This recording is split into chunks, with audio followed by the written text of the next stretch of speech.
Next Level Sports welcomes you to the following presentation of the Simulation Football League.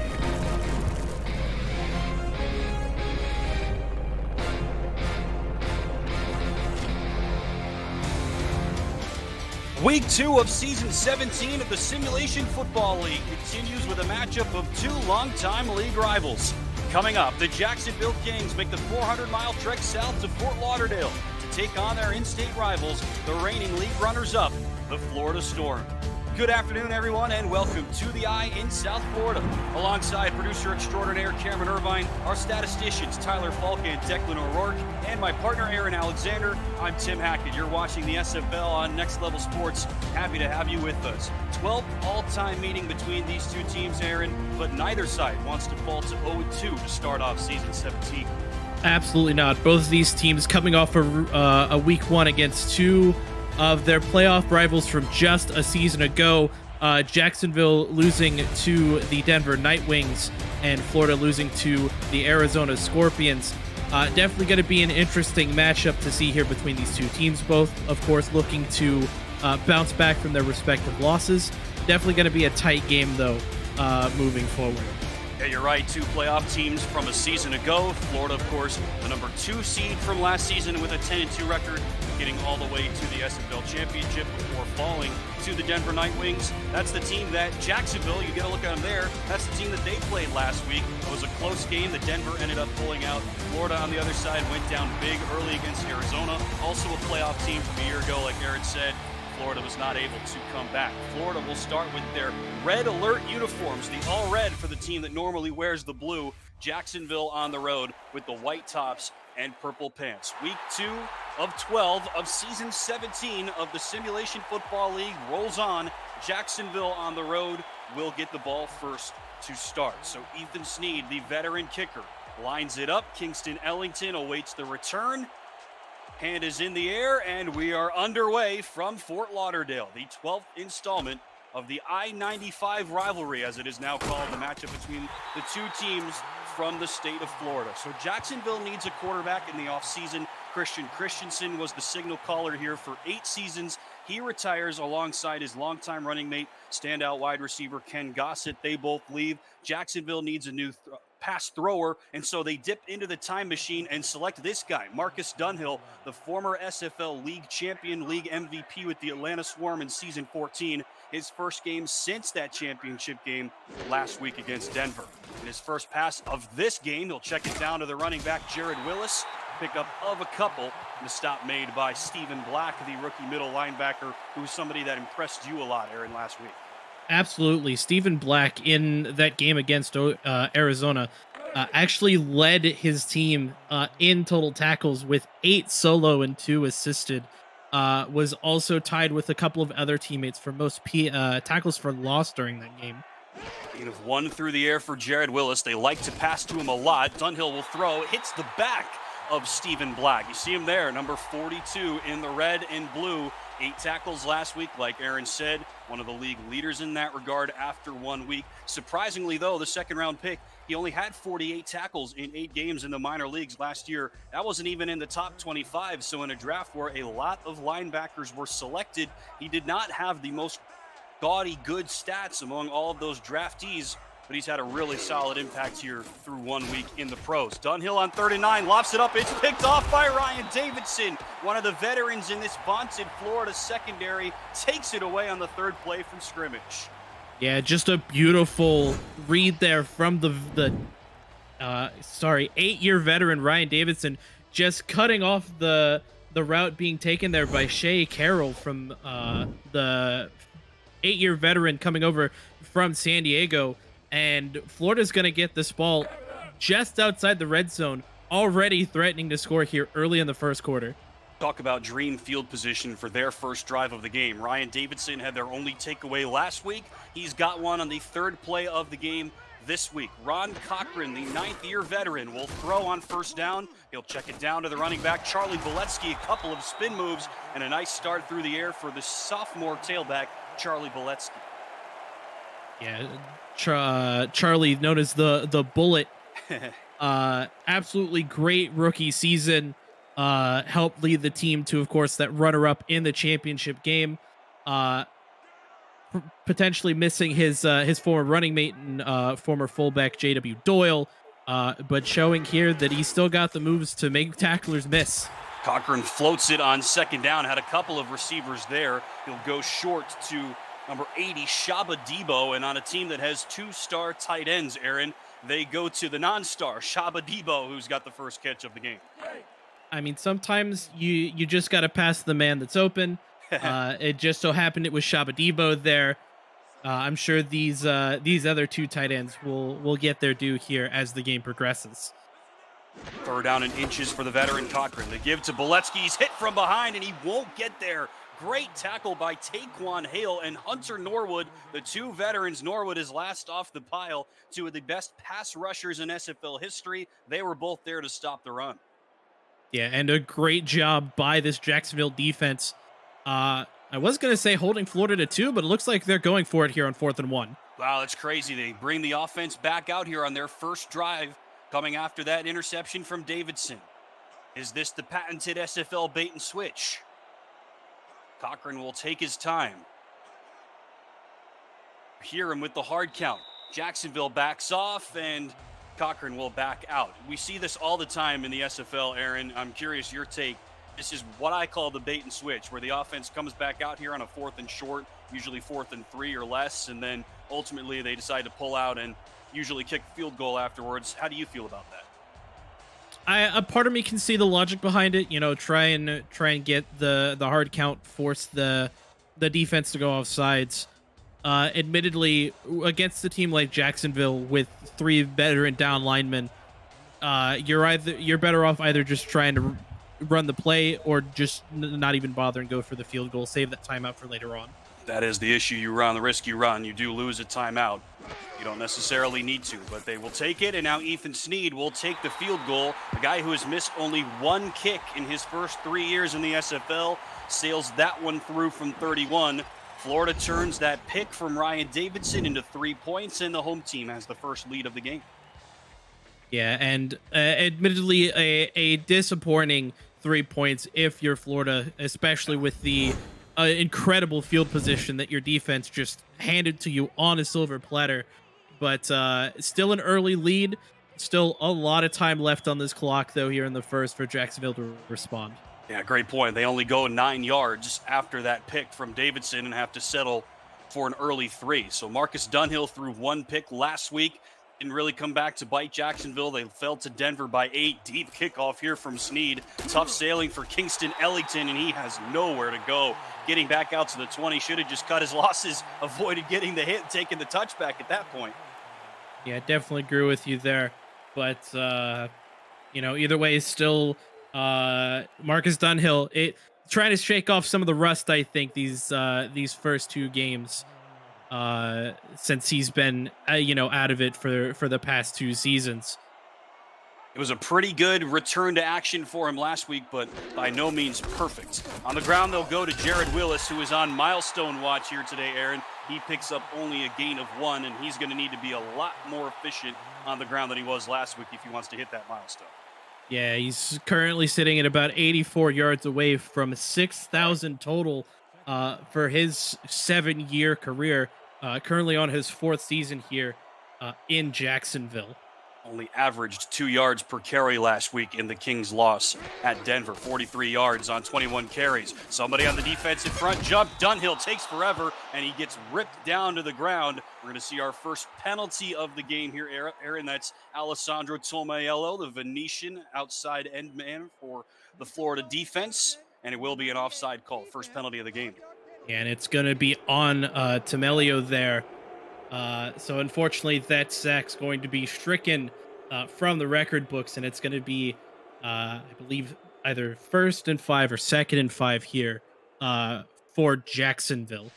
Florida used to be a team built on defensive pressure and rushing the passer and getting a ton of sacks. When you have a guy like Alex Dominguez on your team, it's bound to happen, but they did not record a single sack last week of Arizona quarterback Ashley Jackson though they did have 7 total TFLs. So free 5 yards and a 2nd and 4. Again, they'll go to Willis, and again, he has nowhere to go. Hit from behind for no gain, and at the bottom of the pile is the aforementioned Alex Dominguez, the 10th year defensive lineman for Florida. Yeah, the big 6'2", 315-pound defensive tackle making his presence known here with that hit on Jared Willis. Big 3rd down here on Jacksonville's 2nd drive. Remember, they threw a pick on their last 3rd down opportunity. Dunhill will throw it short this time, looking for Willis, has a blocker ahead. Willis, head of steam, has the 1st down. Jack Wall leading the way, Aaron. He was the man through the air last week. 13 catches to pace the Kings. This time he was kind of like yourself, kind of like the fullback on that play. Didn't end up throwing a block, but still helps Willis get the 1st down. Absolutely. And, Jack Wall, one of the very few veterans, especially with this particular offense. A lot of new faces here for Jacksonville, on both sides of the ball this season. Yeah, you're 100% right. Dunhill now to throw on 1st down. Deep drop, floats it over the middle, and a jumping catch is made into enemy territory down to the 45-yard line. Great throw from Dunhill, and there is one of the many newcomers, Shea Carroll, in his 1st year playing for Jacksonville. Yeah, Shea Carroll, an 8-season veteran, played last season with the San Diego Mavericks, comes over in free agency, and starting off real strong there in this game against Florida with a beautiful catch to continue this drive for Jacksonville. Give him 21 through the air. Now Willis on the ground is only able to pick up a couple. Let's introduce you to the Jacksonville offense. There's Ryan Davidson on the stop. Marcus Dunhill, the 5th-year man, is the quarterback. Jared Willis is the tailback. Grayson Willis, his brother, is one of the wide receivers alongside Shea Carroll and Kingston Ellington. 2 tight ends, Jack Wall and Talon Steele, and 4 standouts on the offensive line. 8 of 2 on 1st down for Willis. 3 wides and a tight end here for the Kings. Dunhill to the top of the screen, has a man wide open, caught. 1st down for Grayson Willis, and that out route worked a lot for them last week against Denver. Absolutely, and between this season and last, that out route has been something a lot of defense have really struggled to defend against.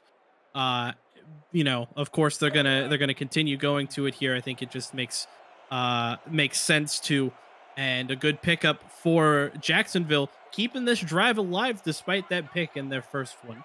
Pickup of 9 through the air for Grayson Willis, who's now in his 7th season with the Kings. The most senior member of this team now, as Aaron hinted at. They'll go on the ground to his brother, Jared. He has nowhere to go. Great surging tackle up the middle, stopping Willis for no gain, maybe even a loss of 1. Deontay Stoneville makes the play.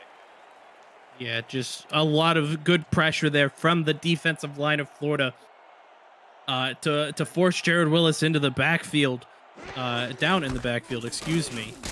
Well, there they get him again. They go to Willis trying to run right tackle. This time he runs into Tomaello and a couple of other members of the Storm. Nothing doing for Jared Willis to start.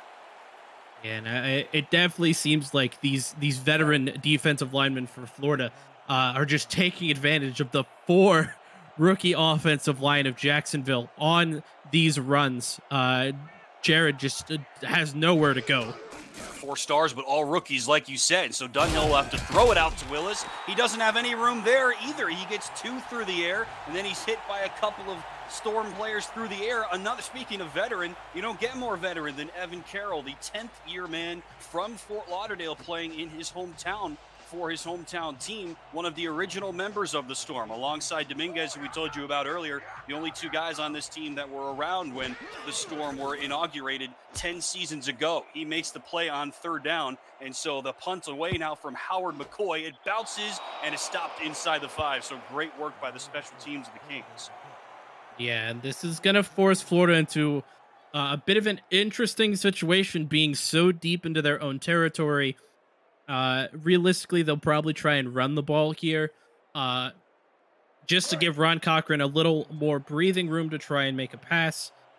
Of course, the star Charlie Beletsky going to be single back here. Florida will pack the house. 1st down from inside the 5. They go to Beletsky.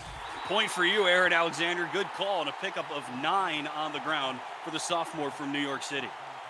Yeah, it definitely makes a lot of sense there to go to the bullet You definitely don't want to run a pass play there that deep in your own territory, and risk getting sacked in your own end zone for the rare safety.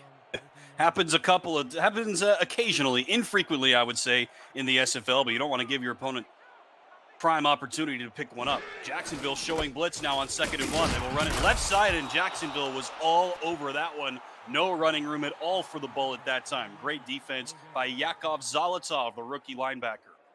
Yeah, and just a great play call by Jacksonville's defense to pack the box, prepared for another run, and it works in their benefit.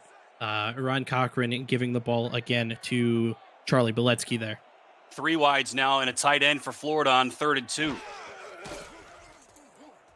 Veteran lefty Cochran with a dot, left seam, and it's caught for a first down. What a link up that was to E.J. Minson. Florida moves the chains. Yeah, that was an absolutely beautiful ball there.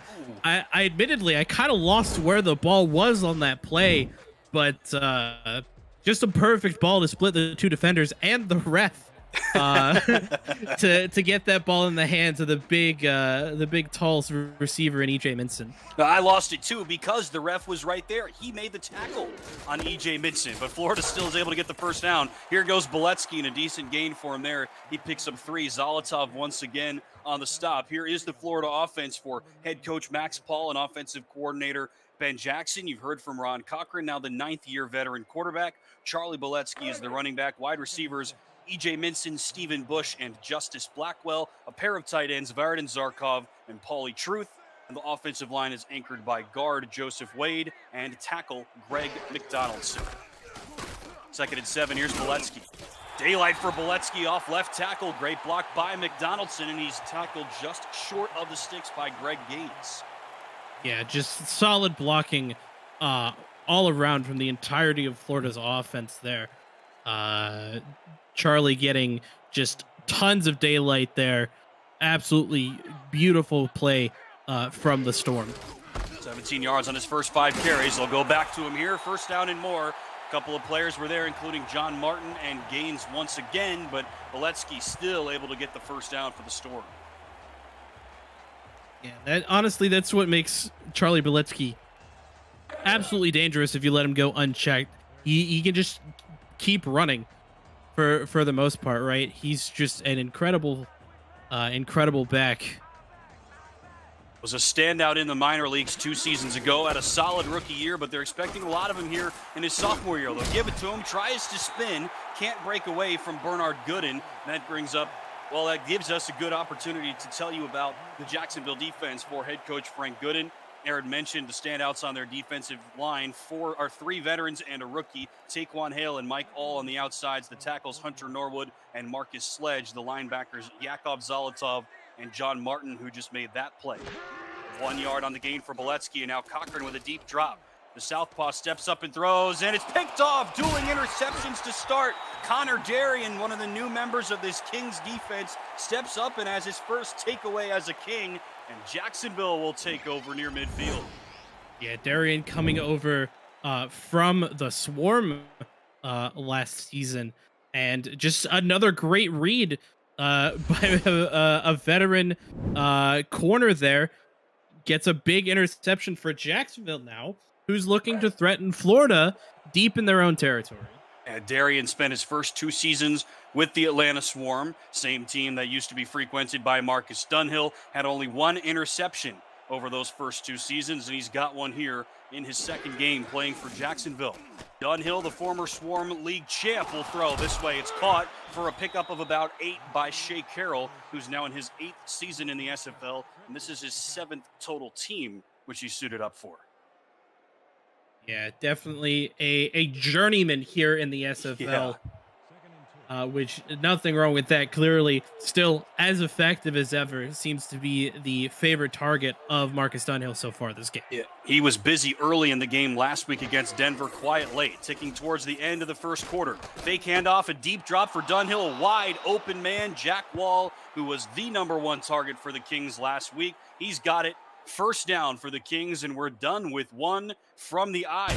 the Storm with an early 3-0 lead. You're watching the Simulation Football League presented by 8 PM Music on Next Level Sports.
Done with one from Fort Lauderdale with the home team on top 3-0 alongside Aaron Alexander with Tyler Falk, Declan O'Rourke, Cameron Irvine. I'm Tim Hackett. Happy to have you with us on this SFL Saturday. 3 more games still to come before the end of week 2.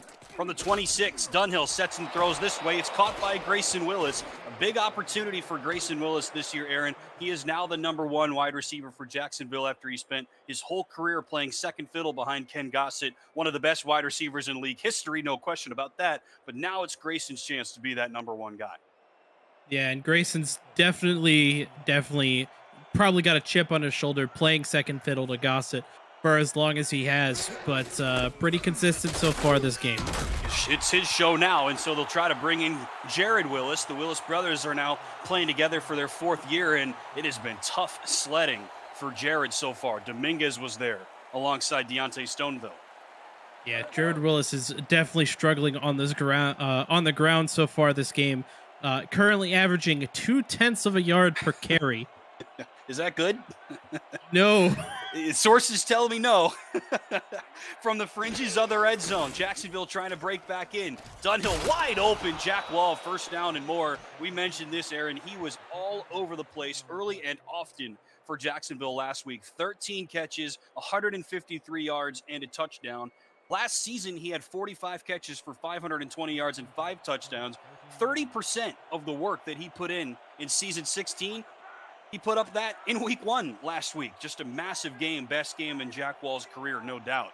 Fresh set of downs for the Kings, trailing by 3 on the ground. Willis hit, nowhere to go, and a great play on first down. That's Deontay White. Yeah, this defensive line of Jacksonville, specifically on the run game, has just absolutely pushed the rookie offensive line of Jacksonville back. Jared Willis just has absolutely nowhere to go pretty much any time he's handed the ball on the ground. Storm have been all over him so far. 2nd and 10 for Dunhill. Hit as he throws, steps up. He was absolutely waylaid by Dominguez. Barely able to get that pass away. 3rd and 10. Yeah, unfortunate there that he's not able to get that pass off before he gets hit by Dominguez. But, still threatening at least a field goal here to tie this game up. is Jacksonville, and they still have a chance at another first down. Tyler Falk telling us 8 straight completions after the pick for Dunhill. That streak comes to an end after that, which was technically an incomplete. 3rd and 10. Dunhill floating it to the end zone, tipped and picked off. The second interception thrown by the veteran Dunhill, picked off in the end zone by the Storm. That's Adam Jones, the 3rd-year corner. Another takeaway for the Storm defense. That is just unlucky for Dunhill and the Kings there. Looking for the favorite tight end, Jack Wall there. Unfortunately, he was double covered, ended up being a tip drill interception. Pretty much an easy grab for Adam Jones. Yeah, you're right. Double coverage, and then Jones was really the trailer and the beneficiary of that tip drill on that great coverage. So Florida takes over from the 20. Here's Boletsky, who's been much better on the ground so far. Spin move. Charlie Boletsky is off to the races, splits through a tackle, and he is gone. One man can stop him. It's Bernard Gooden. He won't get there. An 80-yard touchdown for Charlie Boletsky. What a way to start his sophomore season. They loaded the gun and fired immediately after that pick. The bullet Boletsky going 80 yards, making multiple men miss between shed tackles and spins. Absolutely beautiful run there from the sophomore. And Florida now, early here in the second quarter, finds himself up by 10. Charlie Boletsky's longest run last week went for 10 yards. This time he goes for 8 times that. His first rushing touchdown of the season. Florida extends the lead. What a blast from the Bullets. Absolutely. He's now over 100 yards rushing on the game. At only 45 a week ago on 12 carries. Ethan Snead for the PAT, hold down by Mike Hatt. Up and true, no question about it for Ethan Snead. Hey, if you're new to the SFL, the Simulation Football League combines traditional sports, esports, and a role-playing game into one. Team strategies are being executed in real time by our simulations as real-life players compete on the virtual gridiron. For more information about the SFL, visit our website at www.simulationfl.net. The SFL, we put the fan in fantasy. And it was a fantastic start for the Storm. They go 80 yards in one play. Talk about taking advantage of the opportunities that you're given. Ellington here on the return, nowhere to go, great coverage. 2 takeaways by this Storm defense, Aaron. 10 points off those 2 takeaways.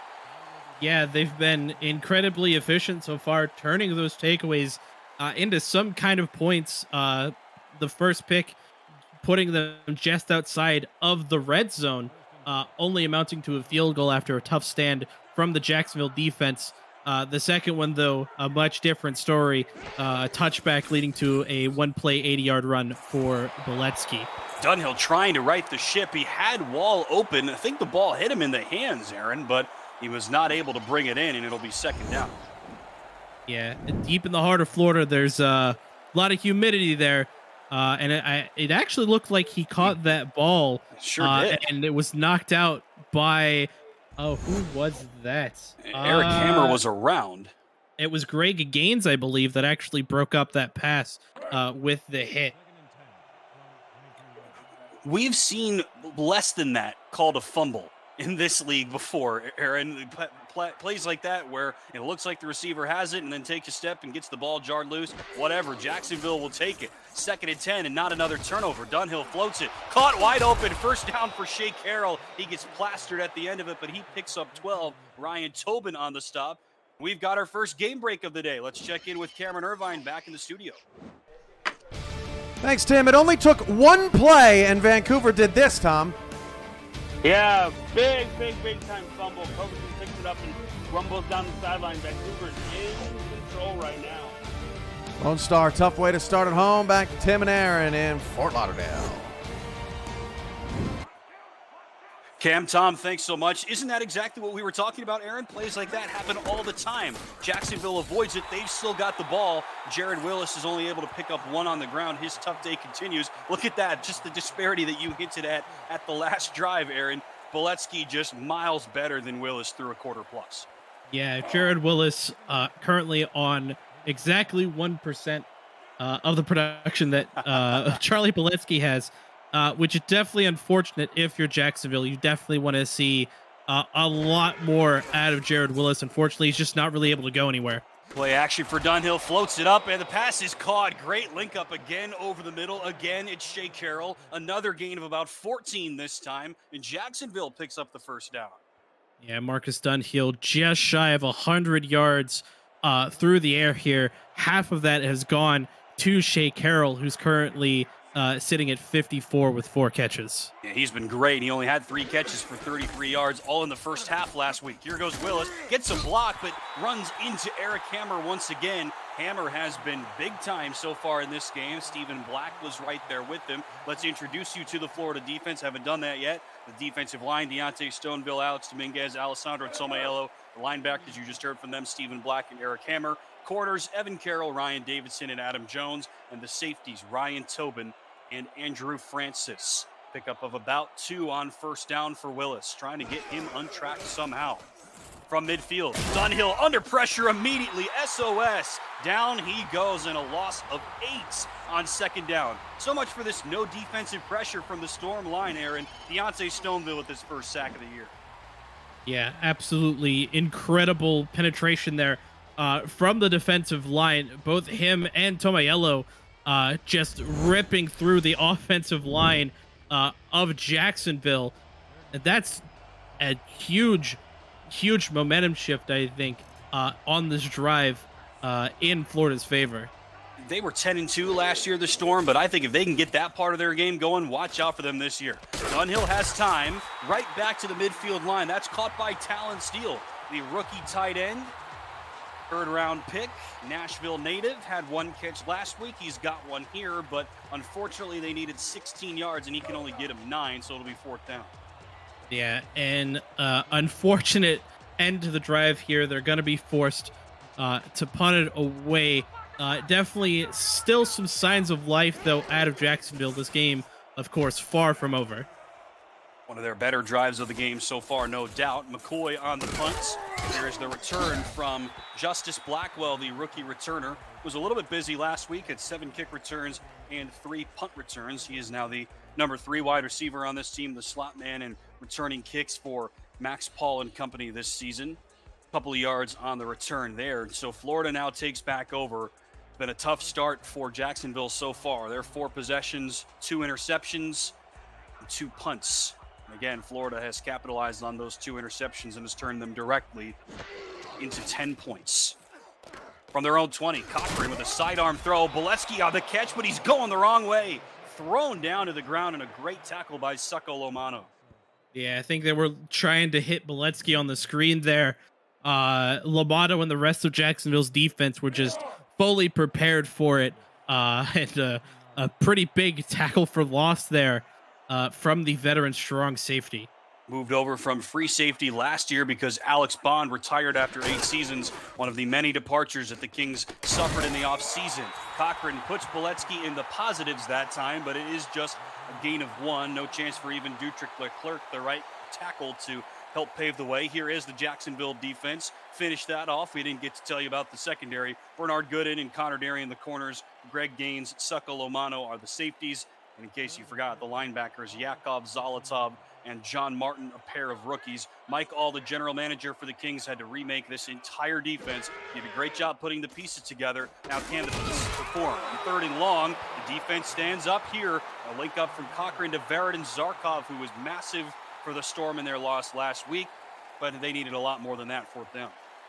Yeah, that's only Zarkov's first catch this game. Only the 6th total completion for Ron Cochran. A lot of their offense, of course, coming on the ground. And an unfortunate end to this Florida drive.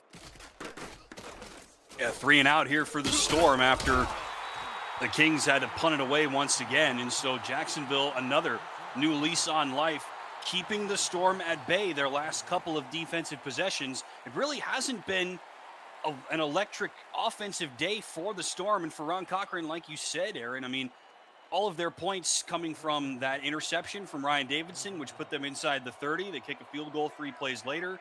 And then on one drive, Boletsky takes it 80 yards to the house. Other than that, the Florida offense has really not done very much. From the 44, Jacksonville back on the ball. Dunhill checks it down to Willis, and gain of just a couple through the air. Yeah, it's realistically, this game has just been pretty much all defense. Like, if you remove the 80-yard run by Charlie Boletsky, this game's still 3-0 with both defenses absolute stone walls so far. Yeah, if you remove that 80-yard run, there's only about 160 total yards of offense unofficially between these two teams. 2nd and 7, Dunhill under pressure, walking this way, and he will just throw it out of bounds and into the Florida bench. Not sure there ended up being a receiver within a few yards of that because Dunhill threw it so far out of the playing surface, but no harm, no foul that time for the veteran QB. Yeah, definitely smart to throw that one away. The defense of Florida just absolutely locked down any real passing option that Dunhill had. So smart to throw it out of bounds there, avoid the sack.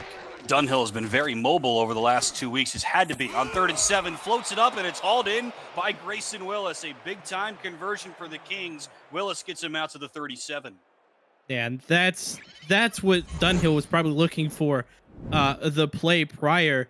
Able to get enough time in the pocket to set his feet, throw an absolute beautiful ball to Grayson Willis, and Jacksonville continues their march.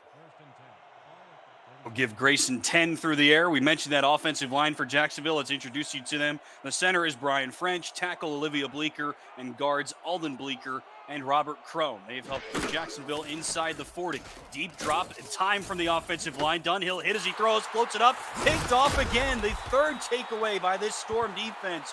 Wall with the tackle, Andrew Francis on the pick. And this excellent Florida secondary, they've got 5 standouts, Aaron. 3 of them have a pick in the first half. Yeah, I feel bad for Marcus Dunhill. 3 interceptions really early in this game. And it's the offensive struggle continues for Jacksonville.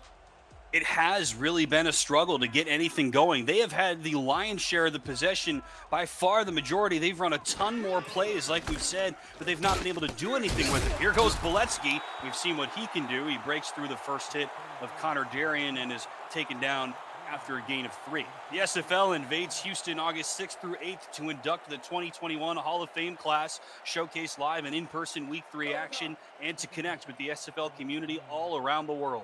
Look out for live camera feeds from the event on our Twitch channel all weekend long at twitch.tv/SimulationFL. That's coming up next weekend, Week 3 here in the SFL. Cochran to throw, jump ball, and it's hauled in. Great link up that time for the veteran. Cochran is pulled in by E.J. Minson.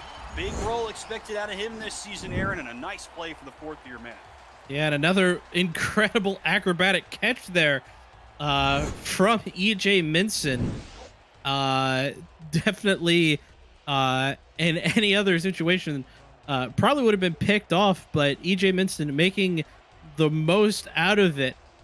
Big pickup for Florida here on that first down. This is just Florida has not even run 20 plays on offense so far. Boletsky picks up 4. Greg Gaines on the stop. That's now 10 carries for Boletsky against 8 pass attempts for Ron Cochran, and the Storm still have a 10-point lead. 2 minutes left in the first half. You're watching the Simulation Football League presented by ATM Music on Next Level Sports.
Welcome back to the Eye in Fort Lauderdale. Tim Hackett and Aaron Alexander in the booth. Declan O'Rourke and Tyler Falk in the stat truck.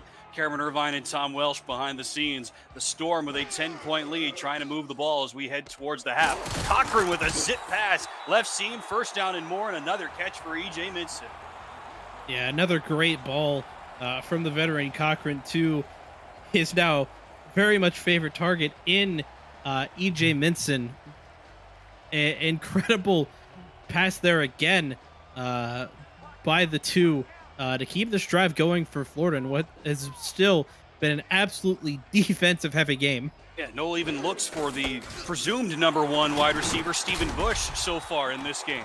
Boletsky with a pickup of just a couple. Hey, coming up on the 8 p.m. Music Halftime Report, Cam and Tom, they break down the first half between the Kings and the Storm, update you on the action going on around the league, and unbox some unique items that will be available and on display at next weekend's convention in Houston. It's all coming up on the 8 p.m. Music Halftime Report. One other game in action right now, what we expected to be a high-powered game between Vancouver and Lone Star. No scores so far. You can catch that game on the SFL Twitch page. Here's Boletsky, and again, grinding out yards, only is able to pick up one. Another timeout coming from Florida, it looks like. That is a surprise to me, Aaron, with a minute to go. Well, that's actually the first timeout that they have called, and Florida stopping the clock with less than a minute to go.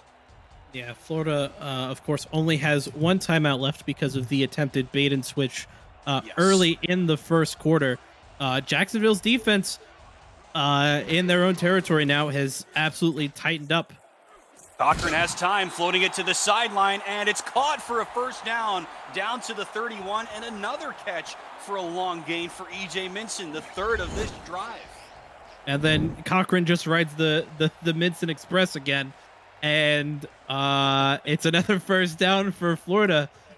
He's at 56 yards on 4 catches with 4 targets. Yeah, and 3 of those catches coming on this drive for 43 yards, according to ace statistician Tyler Falk. Props to you, Tyler, for all the work that you were putting in this week. A normal week for Tyler, unfortunately for him, but still, props to you, sir, for all the work that you do for us here at the SFL. Fresh set of downs for the Storm with a 10-point lead. 50 seconds left. Cochran open. Now this time, pass is caught by Justice Blackwell. His first catch of the game, second of the season, and the Storm now will hurry it up. Go, 40 seconds left until halftime. Cochran, left seam again. It's swatted away. Yakov Zolotov, the third-round rookie, the native of Quebec. Didn't have a huge impact for the Kings last week. Only 2 tackles. His first career pass deflection.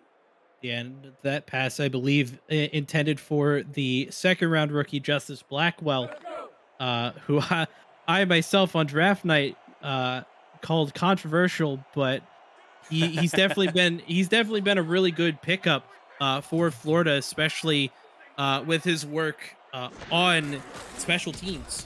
3rd and 3 for Cochran. Oh, it's dropped by Stephen Bush. We talked about him just a second ago, Aaron. The veteran wide receiver, his 8th season in the SFL. He's played with Ron Cochran now for 4 years. He's the de facto number 1 wide receiver now on this team. Has been for the last 2 seasons since Optimus Klein left San Diego. That was his first look of the game. It was right in his chest, and he couldn't haul it in. Too much sweat on the gloves there, I think. Yeah, just sweating from sitting on the sideline and not getting targeted, I guess. Ethan Snead will now attempt his second field goal of the game from about 40 yards. And Bush, normally one of the most sure-handed guys in this league, a surprising drop. Florida is still able to get 3 points out of it. Second field goal attempt, second field goal make for Ethan Snead. He's got one from 41 yards out for the second week in a row. Yeah, and pretty much all but one of those plays involved either Charlie Boletsky or E.J. Minson, barring that one grab, of course, by Justice Blackwell. The first time they go to Stephen Bush results in an incompletion, and so Snead knocks it through. I mean, get this. He is now 87 of 88 in his career, counting the postseason for Florida. This is his 4th season in the SFL. Both of those marks are good for 6th all time. This is just his 4th season. Snead has had a whale of a career so far. Big hit on Kingston Ellington. And since Florida was the team that took the timeout on that last possession, Aaron, the Kings still have all 3 timeouts. They do have to go 76 yards in only 24 seconds, but they do have some extra gears to work with. Yeah, definitely a few deep ball threats Jacksonville has as options. Of course, they just need to make sure that Marcus Dunhill gets the time to make those throws. Oh, floats it over the middle. Pass is caught by Jack Wall. Time continues to run, though. No timeout coming. Back to the line they go. Now 12 seconds left, 70 yards away on the ground. Jared Willis, that has not worked for them all game. He picks up 4. Dunhill has not hesitated to go deep at times this game, but he's also thrown 3 picks. And at the last second, with 3 seconds left, really, Dunhill and Jacksonville will use their first timeout. Yeah, I was going to say they absolutely need to call a timeout here to try and keep this going. But couple of extra seconds came off the clock there. Yeah, definitely not the most ideal. They're only going to really get the one play before halftime, and Florida is going to get the ball back to start the second half, I believe. You're right, and they've got a 13-point lead. Can Jacksonville pull out something miraculous to end the half? No, they will go to Jared Willis, and it's same old story for Jared Willis. No gain on the play. Deontay White on the stop. Willis was stonewalled all half, and the Kings were shut out on the road. Florida with a 13-0 lead. Cameron Irvine and Tom Welsh with the halftime show is coming up next. You're watching the Simulation Football League, presented by APM Music on Next Level Sports.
Welcome to the APM Music Halftime Report alongside Tom Welsh. I am Cameron Irvine.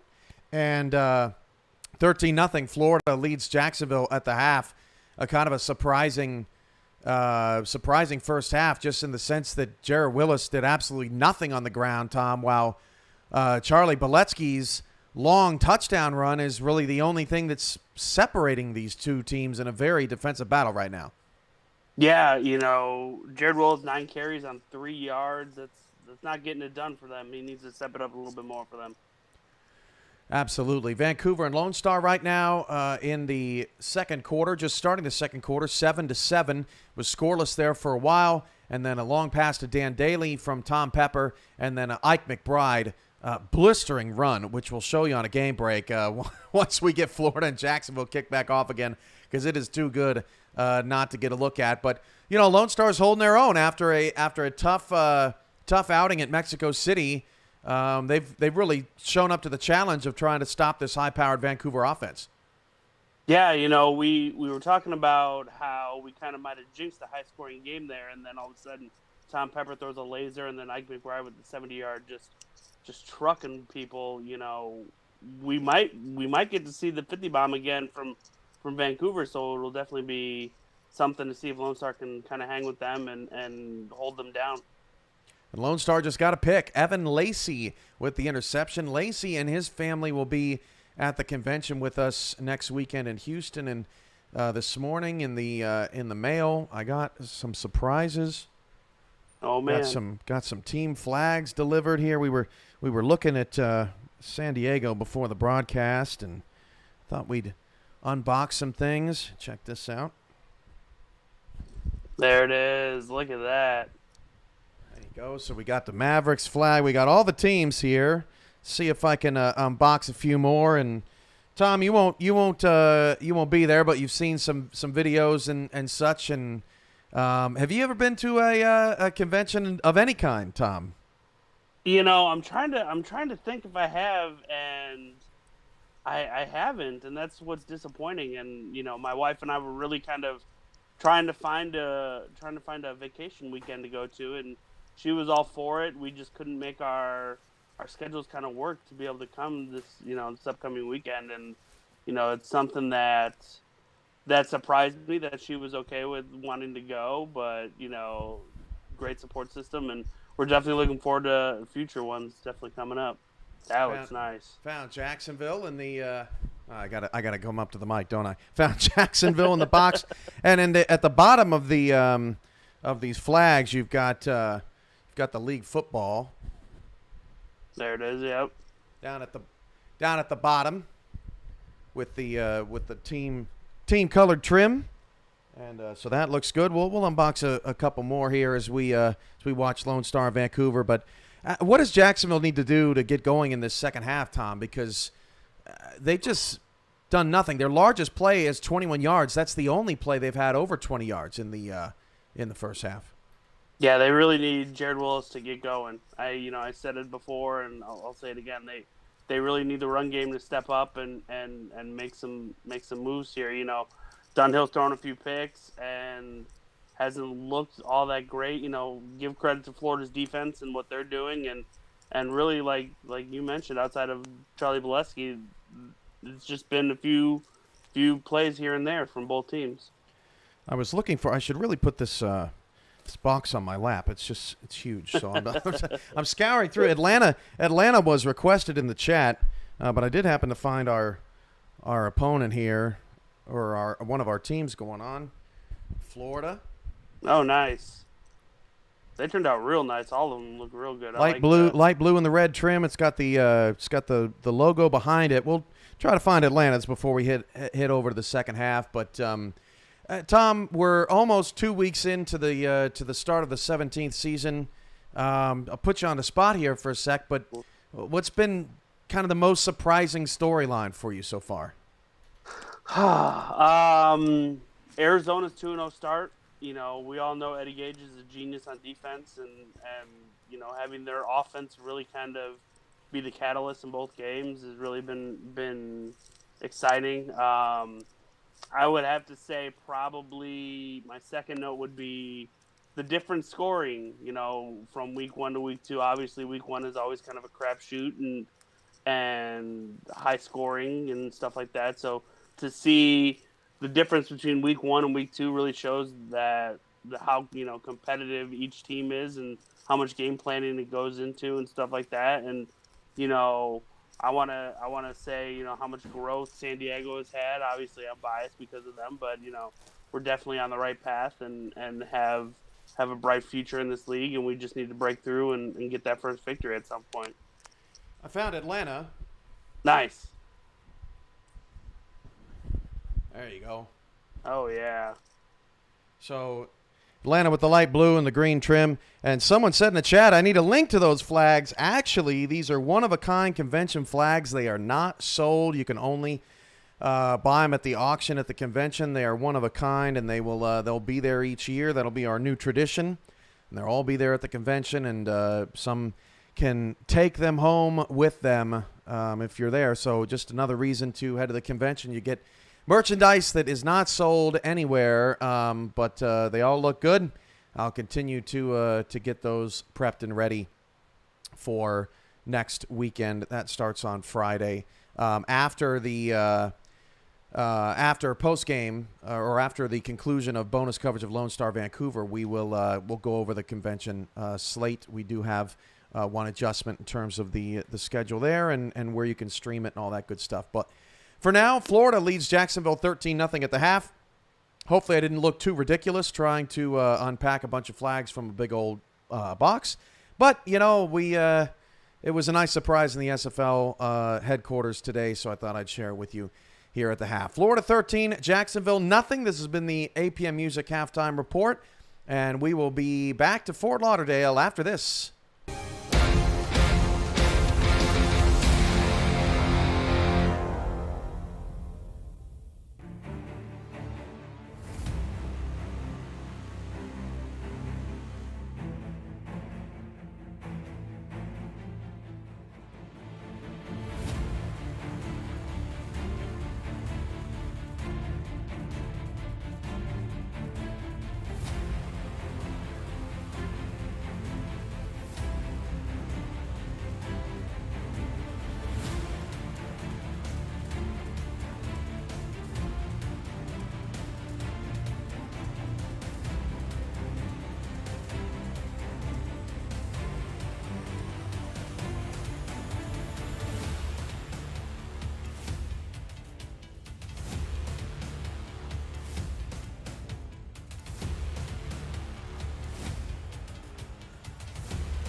Well, these two franchises have met every season since season 10, the 12th all-time meeting between the teams that now call themselves the Jacksonville Kings and the Florida Storm, and the home team looking to win its fourth straight meeting between these two longtime SFL franchises with a 13-0 lead after one half of play, short kickoff. And Florida will start with the ball in the second half. Happy to have you with us wherever you're joining us from. Tim Hackett and Aaron Alexander here with you live from Fort Lauderdale. Tyler Falk and Declan O'Rourke running the stats for us. Cameron Irvine and Tom Welsh working hard behind the scenes. Great halftime show with a first-hand sneak peek look at some new SFL flags that will debut next week at the convention in Houston. We're looking forward to that. And Florida now with the ball on top 13-0. And the southpaw Ron Cochran will float it up to Charlie Boletsky. Has nowhere to go. Great stop by Zolotov. And Aaron, that really emblematic of the first half. Nowhere to go for Charlie Boletsky. We said that a lot for both teams. Great defense from both sides. Absolutely. Both of these teams currently sit under 200 yards of total offense. Jacksonville sitting at around 135. Florida at around 168. Ron Cochran currently under 100 passing yards through the air so far this game. So a huge defensive struggle there as we see Hunter Norwood bring down Charlie Boletsky in the backfield. Yeah, no gain, maybe even a loss of one that time for Norwood. And it was a weird season for Norwood and Taquan Hale last season for Jacksonville, especially for Hale. two of the best pass rushers of all time. They're second and third in the league in all-time in career sacks. Hale is second, Norwood is third, but Hale really did nothing last season except jump offside. 30-10 for Cochran. What a pick! And Succo Lomano jumps into the route of Stephen Bush and somehow comes away with that. He had 13 interceptions last year, his first one this season, and it is a gem. Yeah, last year's league leader in interceptions gets, I believe, his first on the season. What an interception it was. Just a beautiful way to come down the field. Just read that ball from Ron Cochran absolutely perfectly, and that is now the 5th turnover between these two teams so far this game. Yeah, 5 combined interceptions, 1 combined touchdown. That is crazy. Dunhill looking to take advantage of that. Floats it up, great pass, and a first down on one play. Gain of 11 for Jack Wall. Yeah, and the only touchdown this game came from that 80-yard Charlie Boletsky pass midway through the second quarter on the second interception of Dunhill. And so far, it's just a defensive highlight that Florida has taken advantage of more than Jacksonville has. Willis trying to get something going through the air, and once again, nothing doing. I mean, you're right, Aaron. I mean, outside of that one play, an absolute highlight reel play for Charlie Boletsky in his second game of his second season in the pros. Outside of that one play, there really has not been a lot to write home about for these two offenses. Two teams that scored in the 20s last week in losses to two playoff teams. These two teams are both trying to avoid going to 0-2, and that's not a death sentence in this league, but in a 12-game season, it is a big hole to climb out of, and Dunhill is buried into a hole of his own. This Florida defensive front has been tremendous in this game. Tomaello gets the sack. Yeah, and that is his first full sack of this game, his second total tackle for loss there.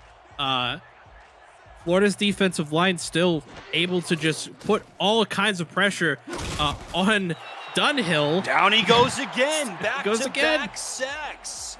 This is unbelievable. Deontay White has another hit in the backfield. This isn't even one of their standout defensive linemen, and even he gets through. I mean, that could have even been a hold on Robert Crone, and he still is able to get through and bring Dunhill down. Yeah, the veteran defensive line of Florida here has just been all over the rookie offensive line of Jacksonville, and it turns to Jacksonville's detriment as they have to punt this ball away. It's crazy. They've got the 4 standout O-linemen, like we've said, but they have been powerless in this game. Florida takes back over, but first, we've got another game break. Back to Cam and Tom in the studio.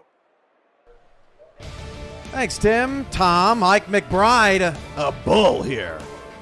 70 yards to the house. Mike McBride bulldozing people. This was a great run, and puts them on the board, 7-7.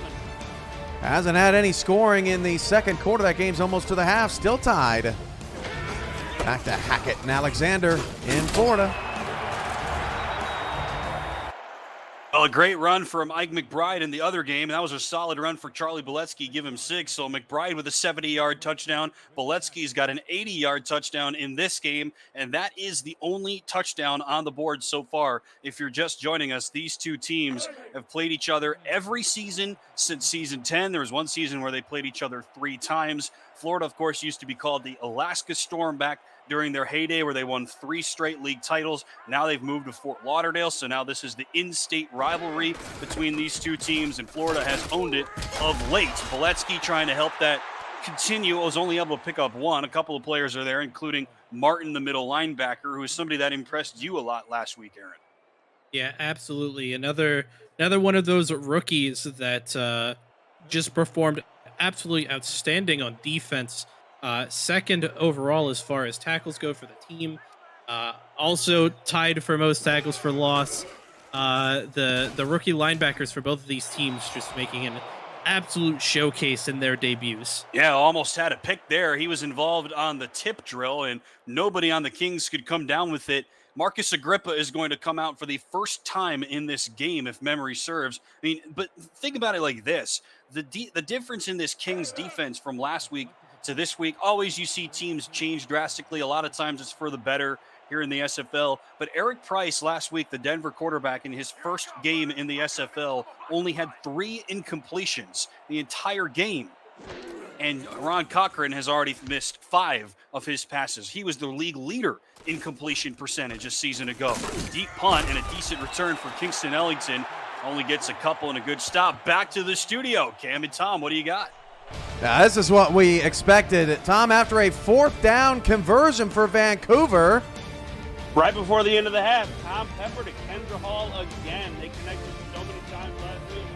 Just another one for the record book. 14-7, Vancouver now up just before the half.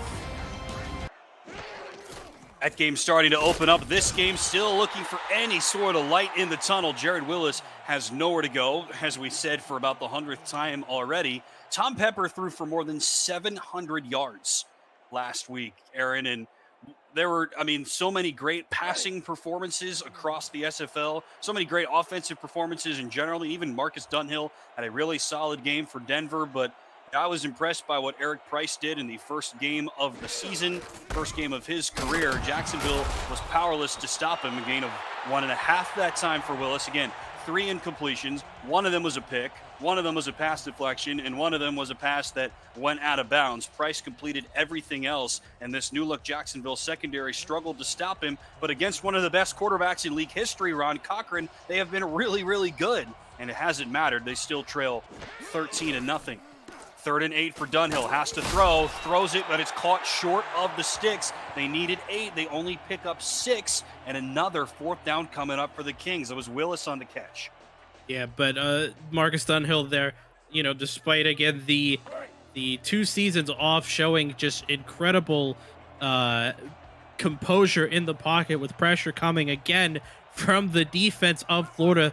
Managed to get that pass off. Unfortunately, it doesn't lead to the 1st down. They're going to have to punt this one away for, I believe, the 5th time this game. McCoy comes on to punt once again. Yeah, he has been a very busy guy and not a lot on the return once again. We talked about this. It's a 13-0 lead for Florida, but Jacksonville has just had the lion's share of the possession. They've run a ton more plays, but it hasn't really mattered. Unofficially, 11 more plays for the Kings, but that was kind of their MO last week against Denver in a game that they ended up losing. Marcus Dunhill finished 4th in the league after week 1 in pass attempts. Jared Willis finished 5th in the league in rushing attempts, and the Kings still were not able to win the game.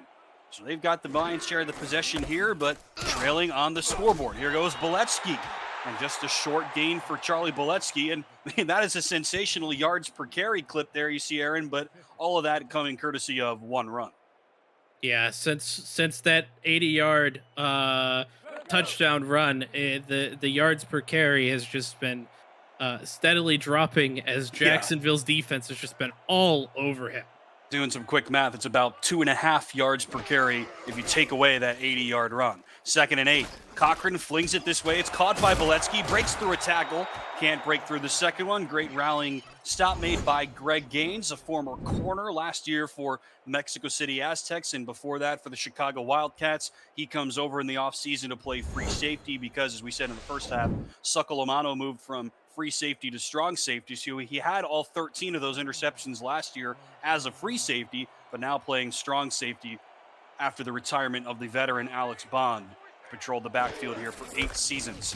Kings showing blitz. Here goes Boletsky, hog-tied from behind. Another great stop by the Kings. The rookie John Martin with a TFL and another 4th down. Yeah, and this just continues to be the tale of this game. You'll start seeing some glimpses of some potential, offensive pushes from both of these teams, only for both of these defenses to just shut it down pretty much immediately. Back-to-back punts here for Florida and Marcus Agrippa, who is still arguably one of the best in the business. A booming punt, and Jacksonville will have to start from its own 16. Visit the SFL website at simulationfl.net for links to apparel from Sector 6, the official apparel provider of the Simulation Football League, and SFL mini helmets from 97 Sports Promotions. Sector 6 features replica team jerseys and completely customized jackets, flags, t-shirts, and more. Get the gear the fans wear with Sector 6, 97 Sports Promotions, and the SFL. On the two-back set, Dunhill steps and fires. A leaping catch is made by Carroll. Breaks out of a tackle, and Shea Carroll has space. A pickup of 21 through the sky for Carroll. That's tied for the longest play that Jacksonville has had all game. Maybe that's the spark plug the Kings needed. Finally, more offense in this game, as just an incredible jumping one-handed catch there from Shea Carroll, and has the presence of mind to break one, almost two tackles there. A big gain here for Jacksonville. Tyler Falk telling us Florida 0 for 3 on third downs in this second half. They have not done a lot to help their own case. Jacksonville, you feel, Aaron, with 3.5 minutes left in the third, they're hanging around, but their offense has not been able to move the ball consistently at all. Dunhill will throw. It's caught for a decent gain. There is Kingston Ellington, his first catch of the game. He was the only star pass catcher that did not have a catch to this point in the contest. Caught 2 passes last week in their loss to Denver, and he's on the board here. Yeah, another good presence of mind pass there from Dunhill to get that ball off. Jacksonville's offense is starting to push, but we'll see if the trend continues. And Dunhill hit as he throws. They're going to call that one a fumble. The ball is on the ground. Who's got it? I think one of the Kings' offensive linemen fell on it. They did. It will be a loss of 5. You saw Dunhill's arm coming forward. He tried to shovel it. The ball hits one of the offensive linemen. That's 56, Olivia Bleeker, the tackle, and then it falls on the ground, and it might have been Brian French who picked it up, and now we've got a challenge. This should have been an incompletion, is what Frank Gooden is saying. Yeah, that's definitely what I saw on that there. That looked like a ball that was thrown forward, but because it hit the helmet, it looked like it bounced backward, hence the fumble rule. I think this is reversed here. Not that it's necessarily going to matter. It is going to give the Kings slightly better field position though on this third down. It might have been Robert Crone on the recovery. First look at R62 in this game, and the ruling is overturned. So no timeout for Jacksonville. It will be an incompletion rather than a fumble for Marcus Dunhill. And I mean, to your point though, Aaron, it's really just 5 yards that is saved, but that could make all the difference. Absolutely. And I definitely think R62, after the second look, definitely made the right call there, ruling it incomplete. And you were correct. That was Robert Cron that was on the now defunct recovery. 3rd and 5. Dunhill throws it a mile to get it back to Willis, and he is nowhere near the line to gain. That was an important third down, but Jacksonville could not come up with it. Evan Carroll pushes Willis out of bounds, and you see him getting a stern talking to from Frank Gooden, but Willis did all he could on that play. Yeah, absolutely. Unfortunate that they aren't able to convert here. Jacksonville also now 0 for 3 on third downs here in the second half, meaning that both of these teams combined 0 for 6 on third downs here in the second half. Well, the offense was already dry, but here in Fort Lauderdale, it's dried up even further in the second half. Take a break. We'll be right back. This is the SFL on Next Level Sports.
Well, 6 possessions so far in this third quarter.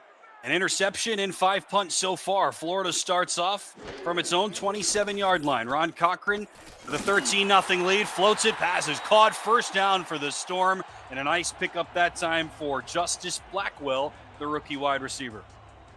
Yeah, a good job by Justice there. In order to keep to start the drive here rather for Florida, as they look to go potential run here. They do pack the house, does Florida. Jacksonville adds a couple of extra guys to the line as well. They'll smash it up. Boletsky tries to cut step around a guy that was on the floor already. That was Martin. Tackle made by Connor Darien, bringing Boletsky down after a gain of 6. Tim Hackett and Aaron Alexander here with you live from Fort Lauderdale. Tyler Falcon, Declan O'Rourke doing the stats for us and doing a great job.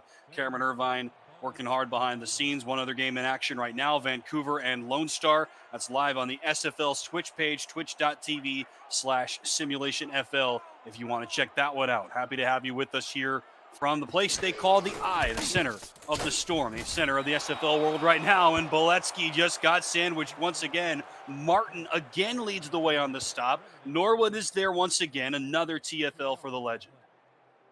Yeah, Hunter Norwood making his presence known here for Jacksonville. As a note from the Vancouver Lone Star game, star halfback Robert Redford has left the game with an injury. Cochran to throw. It's into traffic. Gaines was there. Blackwell was the target. Not sure which of them was more open on that play, Aaron. But yeah, to your point, update coming from Cam Irvine as we see Marcus Agrippa come out yet again here in this second half. A big development for Vancouver, and we'll pass updates along if we see them. But one of the best running backs in the league and in league history exiting that game with an injury. We've seen injuries impact teams here in the SFL already. Tank Bennett left the Louisiana game. Revolution were not able to overcome that absence. They lost against Charleston. They are now 0-2. One of these two teams is going to fall to 0-2. That is going to be a surprise. Deep kick from Agrippa showing you what he can do. And this game is even more important than that because this is a divisional battle between these two in-state rivals. And the other two teams from that division won last week. So they were 1-0 going into action this week. These two teams obviously 0-1. So one of these teams is going to be in last place in the division after 2 weeks. And again, in a 12-game season, that is by no means too far of a hole to climb out of, but it really does set you back, even if you are teams with the pedigree that both of these two franchises have. Here goes Jared Willis, a bruising run for Jared Willis. His best carry of the game, give him 12 and a first down for the Kings. Yeah, it's going to be the longest run of the game for Jared Willis there. And you were talking about the hill to overcome going 0-2. While yes, definitely not the end of the world, definitely puts a lot of pressure on you going into the games next week going on at the convention. Definitely want to avoid that 0-2 start here to avoid potentially going 0-3 at the big event next week. That would be a big setback, no doubt. Dunhill will throw. Great connection this time, and Wall has yet another catch, a pickup of 9. And this is an even more important game for these two teams because of the schedules that both teams have ahead. Jacksonville's got Atlanta, the team that just beat Denver, the team that they just lost to. We're done with 3 from the Eye in South Florida. No change in score. It's still 13-0 Storm. This is the SFL presented by APM Music on Next Level Sports.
Start of the fourth quarter from the I in Fort Lauderdale. Tim Hackett and Aaron Alexander alongside Tyler Falcon, Declan O'Rourke. Happy to have you with us. Florida on top 13-0, but Jacksonville trying to make a late push. On 2nd and 1, Willis the give. He stopped up once again. A gain of maybe half a yard. Another tackle for Stephen Black, who has had a standout game. Aaron Alexander, you pointed him out to me pregame. The rookie middle linebacker, second-round pick. Big-time game for him here. Yeah, it's been absolutely all over the place this game, even though he hasn't necessarily made all the tackles. He's been in the area pretty much every single time. Another great showing from the rookie linebacker here. 3rd and inches, another big play for Jacksonville. Dunhill wants it all tipped, and it's picked off. 4th interception of the game for the Storm defense. Another drive grounds to a halt. That's Ryan Tobin. 5 standouts in this Florida secondary. Now 4 of them have picks. And the Storm weather another storm. Yeah, 4 different interceptions, 4 different secondary members, 6 total turnovers on the game, and heartbreak for Jacksonville just as they were starting to get this drive going. Another interception thrown by the veteran Dunhill, and Florida has possession again. Jacksonville showing blitz. Florida keeps it on the ground to Boletsky. Picks up just a couple. Every time I get to see a Florida game in person, Aaron, this is what jumps out at me. The word is longevity, and nowhere is that more apparent than in this Florida secondary, and fans have gotten to see them wreak havoc all game long. All of these guys have played their entire careers for this Storm franchise, and 4 of them have played in the SFL for now at least 7 seasons. Tobin and Davidson are in their 8th year. Francis is in his 9th. Carroll is in his 10th. Adam Jones is in his 3rd. That longevity, that consistency is just absolutely unavoidable. Justice Blackwell with a great catch and another first down for the Storm on offense as they try to salt this game away. But defensively, those 5 guys, the fact that they all have continued to play together, they all continue to come back to play for Max Paul and company here for the Storm. I think that's just a testament to the type of team that he has put together and continues to put together. Absolutely, and it's not just the secondary either. It's the defensive line as well. Stoneville on his 3rd season, his 3rd with Florida. Tonello in his 4th, all with Florida. And Alex Dominguez, year 10, also all with the Storm. The only outlier there, of course, is the rookie, Stephen Blackwell. But it's definitely a testament to the type of culture that Max Paul has developed with this Florida team. Gain of 8 on the ground there for Boletsky, and you're right, it extends further out past that secondary. More on that here in a second. Great gain on the ground again for Boletsky, who's coming up on 150 yards. They go to him again, runs right into Zolotov, the rookie out of Quebec. Great stop, helped down by Mike All, the aforementioned general manager, 3rd-year man from Milwaukee. But the longevity for this Florida team extends even further outside of their secondary. Get this, I mean, there's a handful of rookies and a couple of guys that have only been in the league for 2 or 3 years, but there's only one guy on this Florida roster that has ever played for a franchise other than this one, and that's Stephen Bush, who does not have a catch in this game. Everybody else has spent their entire career with the Storm. Boletsky spin move and another first down for the Bullet. He gets inside the 25. Martin puts it into the run. Boletsky starting to cook. Yeah, that's just absolutely wild. Not only the longevity, but just the consistency that that Florida's team has been able to have over the different seasons. You know, always having consistent pieces in place and being able to replace them with other pieces that you would hope keep that consistency going. Cochran floats it up. Zarkov brings it down. Or check that, my fault. It's Pauly Truth. First time we're getting to talk about him. The first catch of the game for the rookie. Their number 1 rounded draft pick, I should say, 20th overall. The native of Pittsburgh only had 1 catch a week ago. He's got his first catch here. He's now their 2nd tight end to join Zarkov, who had a big game last week. Pickup of 8 through the air for Truth from the 17. Boletsky has blockers to the left side. First down, Charlie Boletsky. This has been the best drive we've seen from Florida all game, I think, Aaron. They're trying to salt it away with some more points here. Yeah, and I think the Kings defense starting to feel some turbulence as the Storm's offense just has come to light here after the interception. looking like they're going to put points on the board again here, deep in the fourth. 8th play of the drive coming up here for Florida, tied for their most in one drive this game. Cochran throws, top of the screen, caught again by E.J. Minson. He has lived on that left sideline. First time we've seen him in a little while, Aaron, but a big game for him. Absolutely, and Florida, again, knocking on the door of the Kings' end zone. They do still have another fresh set of downs if they can get the ball past the 3-yard line. So a lot of chances here for Florida to try and score 7. My mistake. The longest drive for Florida in this game was 11 plays. This is number 9. They might need 11 now because Boletsky is hit for another tackle for loss. Taquan Hale on the stop and away from the ball. E.J. Minson was injured on the play. That could be a big consideration, but more on that if we get updates. Taquan Hale did not have a tackle for loss last week. I'm not sure how many games in his career he has not had a TFL. He entered action last week, 3rd in the SFL all-time in tackles for loss, but Jeff Duffy had 3 for Fort Worth, and that moved him into 3rd, bumping Hale down to 4th, and he's trying to bounce back up into those leaderboards with that stop there. 3rd and 8 for Cochran, under pressure, down he goes. This Jacksonville defense rallies to the charge when they need him most. Hunter Norwood, who's 3rd all-time in career sacks, a big-time sack there, 4th down coming up. And pretty much as far as end result, pretty much an exact replica of the first drive that Florida had after the Dunhill interception. They get all the way to the red zone, but unfortunately the defense of Jacksonville holds strong, and Florida only comes away with a field goal, their 3rd of this game so far. 3 points for Ethan Sneed, who is now 5 of 5 on the young season. But even with time winding down, Aaron, simple math, that is a massive stop for Jacksonville because with 6 minutes left in regulation, it's still a 2-score game. Yeah, and it definitely will be interesting to see if Jacksonville can actually, get a consistent drive going to, try and bring this game back. It's, with 6 minutes left in the fourth, it's definitely not completely out of hand yet. But if you're Jacksonville, there's definitely a lot of pressure on this offense to make just anything happen. Jacksonville has given itself a chance with that stop. There are 2 all-time greats, Taquan Hale with the play on 2nd down, Norwood the play on 3rd down. The Kings are still in with the shot.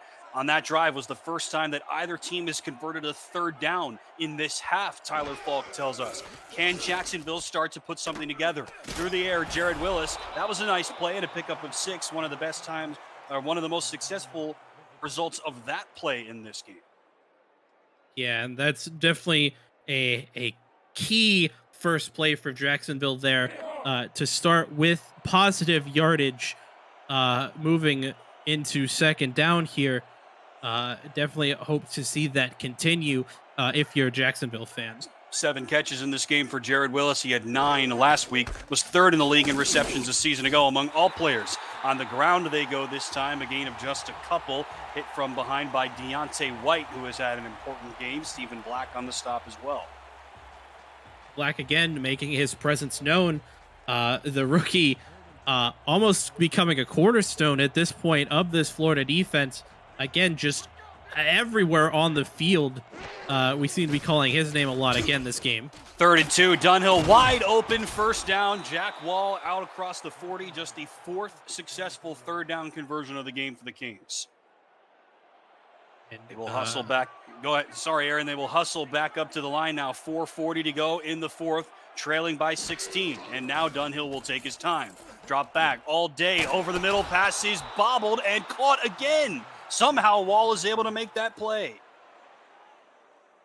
Yeah, absolutely great ball there to Jack Wall. And I was going to mention back-to-back drives for both of these teams where they both converted 3rd downs. Yeah, first time that has happened in this half. 6th catch for Wall, and that is another catch for Shea Carroll. 6th for him. He's up over 80 receiving yards and a gain of 7. 2nd and 3 from the 30. Dunhill has it tipped. That could have been picked. Eric Hammer, who was a really solid middle linebacker for this team, for his first 2 seasons in the league, moves over to outside backer with Stephen Black now in the fold. The two of them both combine on that pass deflection. Yeah, definitely unfortunate. If you're Stephen Black, that one could have been your first interception of your young career. Still good that it's a pass deflection, forces a very big third down here for Jacksonville. That pick could have sealed this game. You never know. Instead, Jacksonville has new life. 3rd and 3 on play action. Dunhill, it's caught. First down inside the 20. It's Carroll again. Absolutely great ball from Dunhill to Carroll with pressure coming from the outside in Stoneville. Dunhill able to get that ball off very, very well. Same setup again. Pass is caught by Wall. Wide open touchdown. Jacksonville is on the board. The Kings are not dead yet. Another big gain for the veteran tight end Jack Wall, and the Kings are finally on the board. Yeah, the Kings definitely not going down sleeping here, preventing what would have been the first shutout in matchup history with that touchdown, and keeping themselves well and truly in this game. Only down by 10 at current, and they're going to go for 2 here to try to make it a 1-score with a 2-point conversion game. Have to at this point. 3:41 left in regulation. The Kings finally punch it in. Dunhill into traffic, tipped again. Who's got it? Was that caught? I have no idea. It doesn't look like it. I don't think it was. Carroll and Wall were both there, and it looks like no. But boy, that was about as close as you can get. Yeah, absolutely. A crazy play there in the end zone on that 2-point conversion. Unfortunately, it means Jacksonville is going to be down by 10 as they go for an onside kick that's recovered by Florida. Right into the hands of the Storm, and there was really no doubt about that one. They had to go with the onside kick. IB Lurkin, the backup safety, on the recovery. No chance from Derek Norman, who we haven't even seen at all in this game. That was the first time that Derek Norman, who is a backup kicker, has gone off the bench, because Jacksonville has not attempted a field goal. They have not attempted a PAT. Except for the opening kickoff, we have not seen Norman at all in this game. So his second kick of the game ends up going into the hands of the Storm. Now the 10-point lead from the 40. Here goes Boletsky, bruises up the middle, up left tackle actually, picks up 5 somehow. Great run. Coverage of the Simulation Football League on Next Level Sports returns after the convention in Week 4, Saturday, August 14th. Charleston hosts rival Carolina, followed by a dramatic playoff rematch between defending champ Denver and Arizona. Stay tuned to the SFL social channels and league website for updated kickoff times. That's 2 weeks from now, right here on Next Level Sports. A key point real quick, that touchdown pass to Jack Wall was the first through the air this game. Yeah, you're right. And just the second all told, 22 combined points between these two teams. Here goes Boletsky, hogtied again, and another great tackle from this Kings secondary. That's Martin. You started this game, Aaron, talking about these two rookie middle linebackers who were impressive in Week 1, and they both have had their moments here in Week 2. Yeah, both of them kind of on excuse me as I find my words. Both of them trying to basically keep the momentum that they had from last game moving into this one. Both of them, of course, still all over the field. Currently, Stephen Black, though, on the winning end as it stands so far, and that looked like it was a first down. Yeah, questionable spot for sure. Boletsky got the carry. Zolotov gets credit for the tackle. His momentum looked like it took him across that magic yellow line. Are we going to see a challenge from Frank Gooden? No, we will not. Instead, we will head to the 2-minute warning. Massive play coming up, 4th and short. The Kings trying to avoid going to 0-2. This is the SFL on Next Level Sports.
2 minutes left in regulation time from the I in Fort Lauderdale. Ethan Snead has already made 3 field goals in this game, trying to reinforce his team's double-digit lead.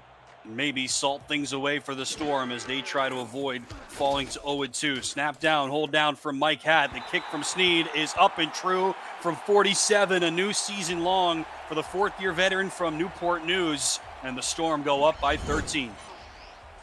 Yeah, just an absolute great ball there from Ethan Snead to push this even further away from Jacksonville, now up again by 13. Kings have all 3 timeouts, but now less than 2 minutes with which to work, and once again facing a 2-touchdown deficit. Jacksonville finally got on the board, breaking what would have been the first shutout in series history, Tyler Falk telling us earlier. Less than 2 minutes to go. Ellington trying to make something happen on the return. They cannot. So these two teams have played in every season since season 10. Back then, that was a matchup between the Alaska Storm and the Tallahassee Pride, teams that operate on opposite ends of the contiguous United States. And but now the in-state rivals, I should say, the battle for the I-95 rivalry. Florida has owned it over the last couple of seasons. They've won their last 3 matchups against the team called the Kings. Jacksonville has lost 5 straight games dating back to last season, trying to break out of both of those streaks here this afternoon. Pick up a 4 through the air. Wall again on the catch from Dunhill. Once again, he's one of their leading receivers. 2nd and 6 from the 30. Dunhill under pressure, floats it. It is bobbled and dropped. Not able to make the catch on the sideline. Number 19, Wes Turner, one of the backup wide receivers. Coverage applied by Adam Jones. 3rd down.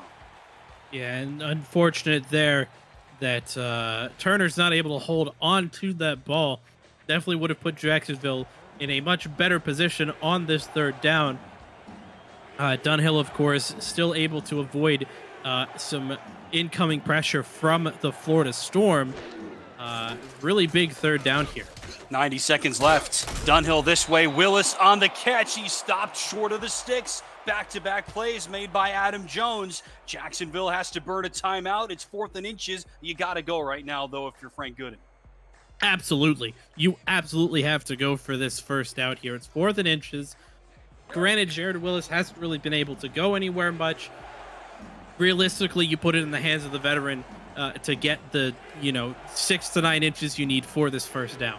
Now it's been tough sailing for Willis all game. Do they rely on him here on 4th and inches? 2 backs, 2 wides. Dunhill passes tipped and intercepted again. A full handful of interceptions for Dunhill. It's Adam Jones off to the races and to the house. A pick 6 for Adam Jones. His first career touchdown. He goes to sleep because Florida has just put this game to bed.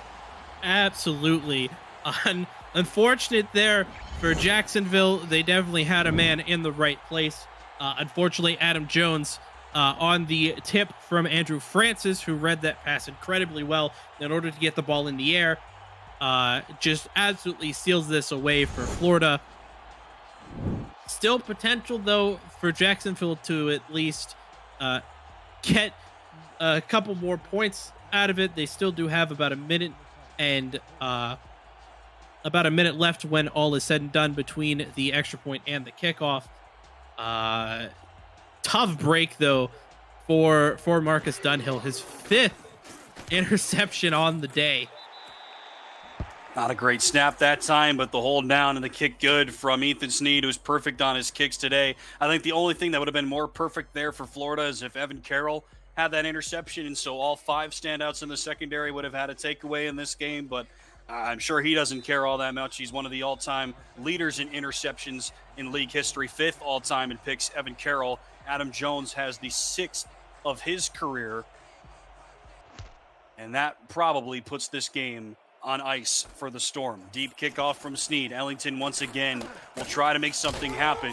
Sidesteps and gets out to the 28. Coverage of the Simulation Football League on For the Fans returns after the convention in Week 4, Sunday, August 15th. It's an epic slate featuring Brian Craven, Doug Day, and Cameron Collier of Louisiana, welcoming their own team Lone Star down to the Bayou, plus the high-flying DC Dragons in a rematch of last season's overtime thriller with the Mexico City Aztecs. Stay tuned to the SFL social channels and league website for updated kickoff times. That's 2 weeks from now, I should say, on For the Fans. From the 30, Dunhill's pass incomplete, and we've got a game break from Lone Star. Here's Cam and Tom.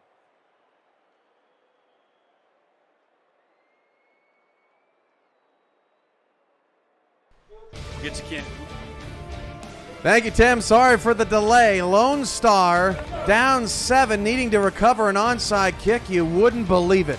I'll have to show it to you. Let's just let it play out here. This is incredible.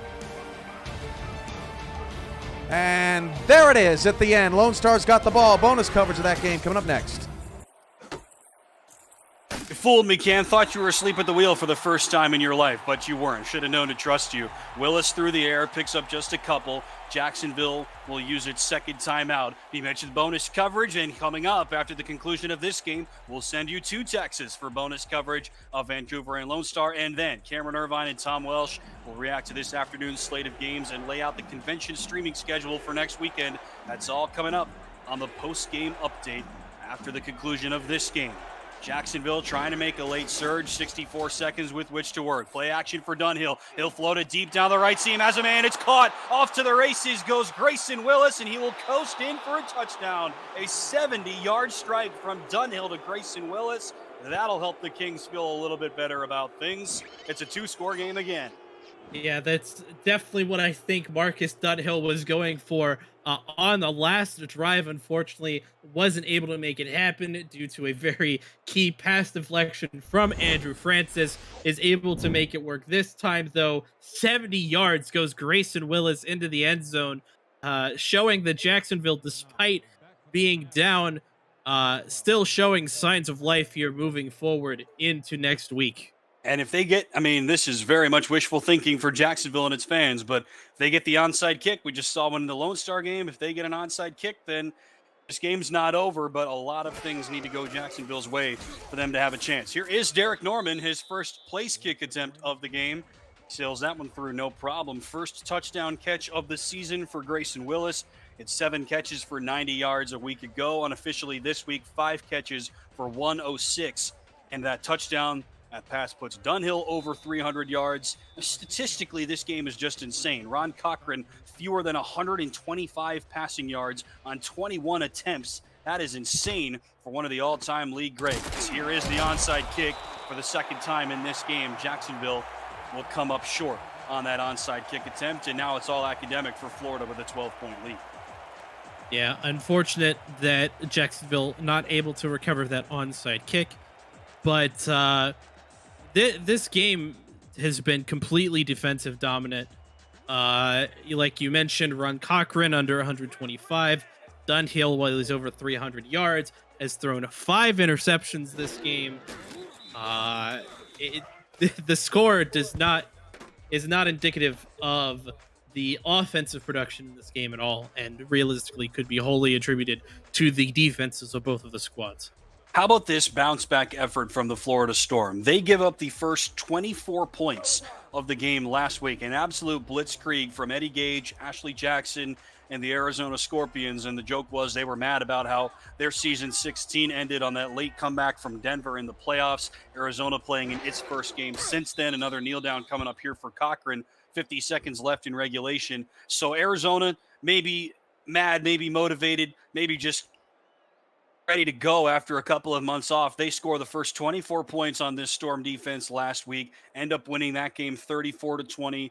A week later, the Storm have been in control this whole game, Aaron. They have never trailed. They got out to that 13-0 lead. Neither team was able to do anything on offense in the third quarter. Both teams have woken up here a little bit in the fourth, but it was too little too late for Jacksonville. Florida's going to win its 4th straight meeting in this long-time rivalry game. Yeah, Jacksonville, though, with that touchdown to Grayson Willis, able to keep the streak that they have going of scoring more than 10 points against Florida. So, some good still coming out of the loss against the Storm. Of course, they're definitely going to look for a better effort moving forward to next week. The Storm with a bounce-back win. They improved to 8-4 all-time in this Lifetime Series.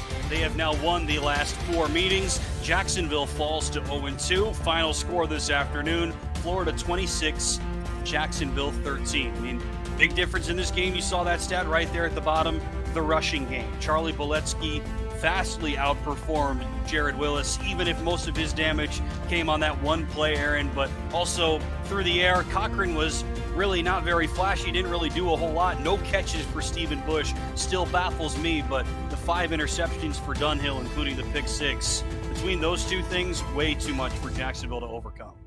Absolutely. And I think, Dunhill is able to keep those interceptions down to a minimum. With the way their defense played today, this game would definitely be a much different story. But of course, hindsight is 2020. Florida able to come away with the win here. I honestly couldn't tell you who player the game's going to be. One could argue it's going to be Charlie Boletsky. Realistically, though, I could also see it going to Adam Jones on the defense with the 2 interceptions, including that pick. That's a great point. I thought Boletsky was going to run away with it, but you make a great point about Adam Jones, who might have had the best game of his career. Jacksonville loses its 4th straight matchup of this meeting, their 5th straight game dating back to the end of last season. They've got Denver next. They have Atlanta next, the team that just beat Denver yesterday. Tough road ahead for the Storm.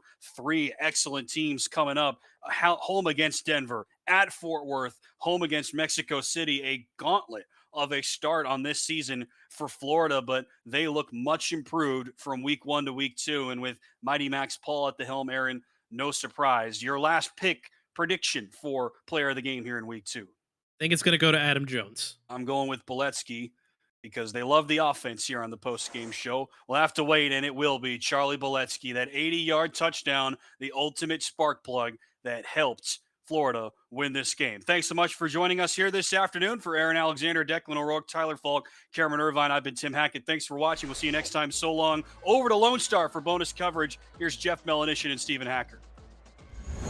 Finnick taking a shot deep, intercepted. The Legion will walk out of Denton, Texas 2-0. Lone Star will fall to 0-2, courtesy of Mark Lopez.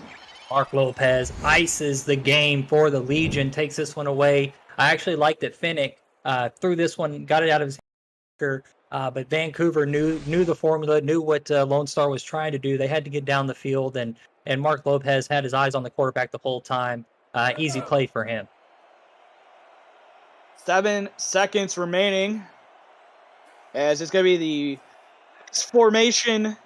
We just want to welcome everybody watching that just watched the Florida Storm defeat the Jacksonville Kings. This one all the way down to the wire. It was Ace Finnick throwing an interception to Mark Lopez, and that is how this game ended. The Legion will walk out of Denton, Texas, undefeated at 2-0. Lone Star, a little bit of work to do as they fall to 0-2 on the season.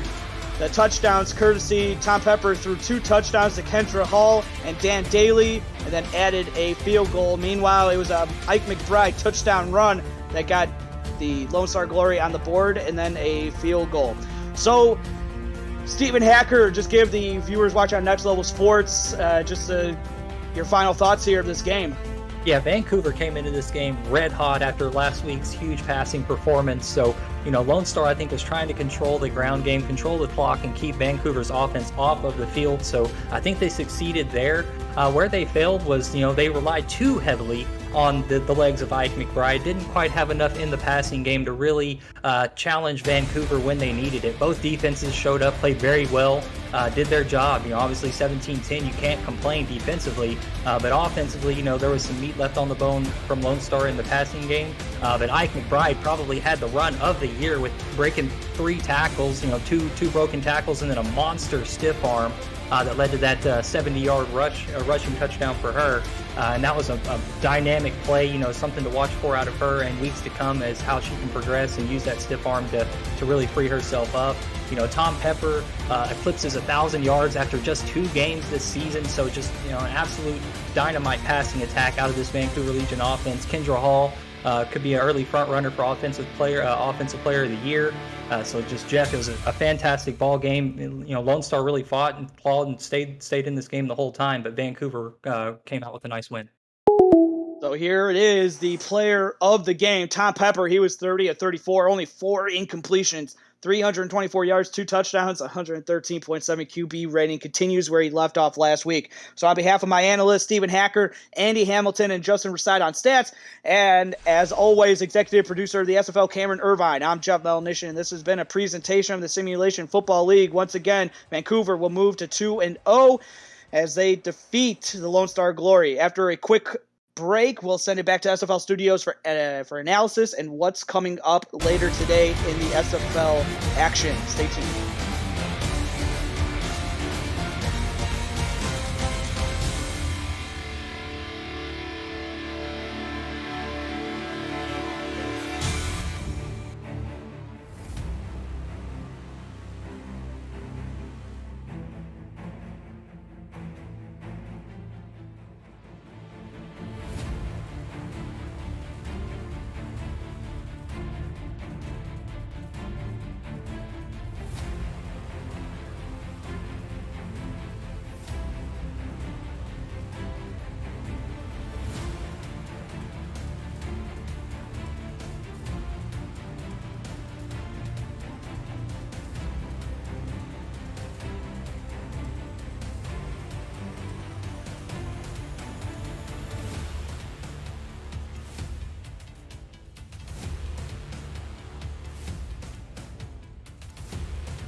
Welcome back to the SFL studios for the Sim Football post game alongside Tom Welsh. I'm Cameron Irvine.